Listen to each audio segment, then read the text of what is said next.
Tatrabaho lang sila.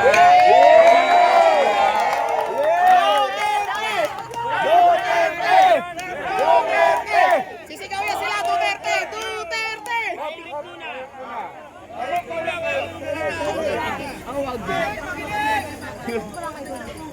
Dito lang naman kami, baka magkagulo pa eh. Tama na rin. Baka walang pagkain dun eh. Dito lang yun. Dito, marami rito pagkain.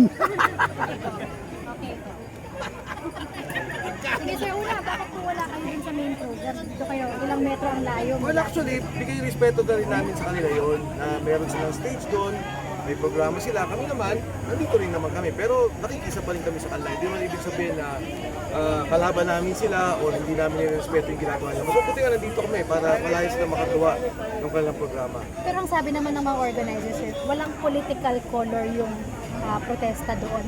Hindi po ba kayo nakipag-ugnayan? Or... Nakipag-ugnayan ako dun sa isang political, one of the conveners. And sinabi naman niya, you can come as on your own, sa Pilipino, makikisa ka. May mga iba din, ano, nakita niyo may mga ibang nagbibigay ng mga statements na hindi maganda. Pero wala sa amin yun eh. Basta kami, nandito kami dahil yung laban naman nila sa korupsyon, laban din naman namin. Yung korupsyon, hustisya ang hinihingi natin, hanggang ngayon walang nakukulong. Mauna pa nga ako makukulong dun sa mga... Wag naman. Nirespeto naman natin yung ganun panawagan. Ano yung nabanggit niyo, sir, na mga statement na hindi maganda? Ano May mga public statements sila eh. In particular, nabanggit pa nga ako eh. Na yun, pumunta ka dyan, huwag kang... Parang something to do with... huwag kang magsalita or huwag kang makigulo. Dahil nung una pa man sinabi ko eh, pupunta ako makikisa bilang Pilipino. Sir, yung panawagan kasi doon kontra korupsyon, kabilang po yung Duterte family. Dito po, significantly magkaiba po yung ano pong reaction niyo doon? Alam mo, wala naman kaming problema doon sa panawagan. Lalamat managot sa kurapot. Ang amin lang sinasabi, parang lopsided mismo yung nangyayari.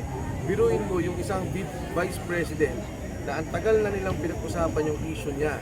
Noong pa nga nasa COA pa, 125 million. Pagkatapos, itong bilyon-bilyon na korupsyon, wala pa tayong nakikita. Isang delivery nga lang doon is 1 bilyon, 500 milyon. So yun lang naman yung aming sinasabi na may bukas at malinaw na pagnanakaw, may mga nagsalita na ayaw nilang pagsalitin. Kay VP Sara, kahit hindi pwede, ginagawa nila, no? Bubuksan nila yung salin, bubuksan nila yung tax records. Pero dito naman sa 18 Marines na nag-volunteer na magsalita, kay Cortez nag-volunteer na magsalita, ayaw nilang pagsalitin, ayaw nilang ipatawag si E.S. Bersamin, sila Adrian Bersamin.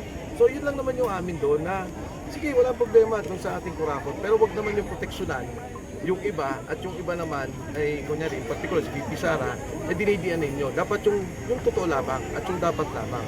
At yung pananagutan dun sa kurakot na yan, sabi ko nga, lahat ng nasa likod ko, siguro lahat kami may kaso na eh. Pero dun sa mga kurakot, dun sa kaso ng kurakot, 6 lang ang alam kong pangalan na may kaso. 3 pa dun, nasa Witness Protection Program. Sir, ano reaction mo? Mag-Friday na kailan ka na? Ano, sabi ko ba, good job, matupag. Matipag. Nag-ready na kayo ng niyo, sir? Hindi ko pa nakita ko yung final niyang kaso eh, pero wala yun, hindi ko maintindihan. Kahit na yung mga nagtatanong sa akin media reporters, hindi nila maintindihan eh. Sabi ko kung pwede, pakipaliwanag sa akin ano yung building plan, anong koneksyon. Pangalawa, ano ba yung koneksyon dun sa mga corporation sa sinabi niyang interlocking. Kasi kung di natin naintindihan, hindi ko rin maintindihan kung ano yung sinasabi niya sa media. Pero pinakita ko na yung lugar, bukas yun, nakikita naman nila, at kami ay may-ari ng establishmento. Tulad na banggit ko, marami kami doon, may mga kasama nga kami na ngayon nasa cabinet nga at senador, at alam niya kung sino yung mga yun. Pero gusto lang niya siyempre ipitin ako at magkaroon ng kaso na non-bailable para hindi na kami makapagsalita at hindi makakilos katulad ng ginagawa natin. Sir, sorry, clarification lang. Hindi naman kayo hinara. Hindi naman. Okay. Tayo umalis doon? Oo. Tumayo na rin kami. Para? Para wala na rin problema. Tingin ko mahirap pa eh, baka magkagulo pa doon eh. Eh dapat na dito nagkakaisa tayo laban sa korupsyon eh. At hindi mag-away-away. Sir, di ba sir na-defeat yung purpose kasi ang call nila doon, no political colors. Welcome ang lahat. Sabi lang nila Sabi lang nila. Panawagan. Hindi, sila Bishop Tindero, in fairness, no, sila Bishop Bagaporo.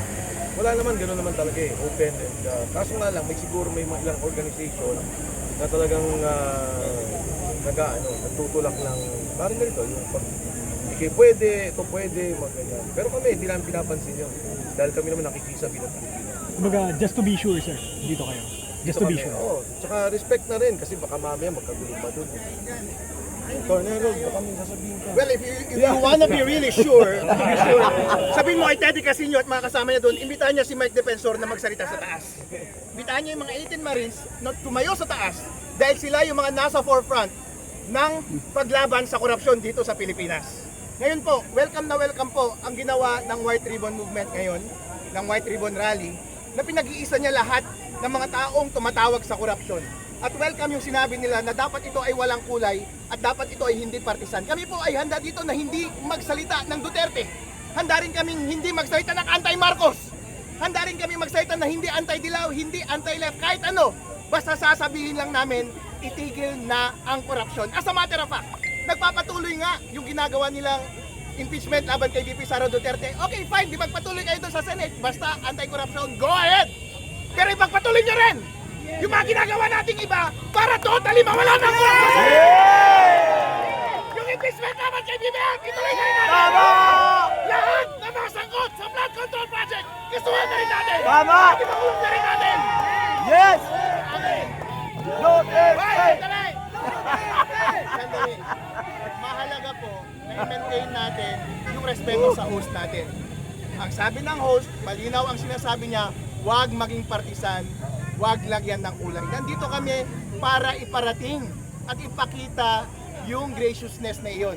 Pero nga lang si Teddy kasi nagsalita kasi na hindi welcome si Mike Defensor at hindi welcome yung mga DDS na katulad namin. Siyempre hindi kami pupunta doon. Pero kung babawiin niya yung sinabi niya ngayon, sasabihin niya, Harold, Mike, alika dito, magsalita kayo sa taas ng stage. Walang problema, magmamarcha kami, pupunta kami doon ngayon. Walang problema. Sabay-sabay tayo, sisigaw. Itigil na ang korupsyon sa Pilipinas. Hindi kami magbabanggit ng BBM, hindi kami magbabanggit ng Sara dahil alam ko maraming nakatanggap sa inyo mula kay BBM. Pero Tama! hindi kami magbabanggit ng kulay at ng personalidad na sinusuportahan namin. Pero ang pinakamahalaga mo sa Pilipinas ngayon, magkaisa tayo sa laban natin sa korupsyon. Tama! Walang umaandar sa ating krusada para pabagsakin ang korupsyon ay lahat tayo mismo ay nagsisiraan. Isa naman ang ating objective. Kaya sa mga ganitong pagkakataon na gusto nating magkaisa, panindigan po natin.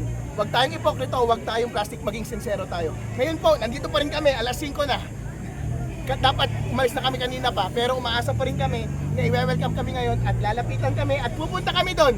Sabay-sabay tayo sigaw, itigil na po natin ang korupsyon. Dahil yan lamang ang simula ng totoong pagbabago sa Pilipinas kapag sama-sama tayo at nagkakaisa laban sa ating malaking kalaban na siyang korupsyon dito sa ating bansa. Yeah,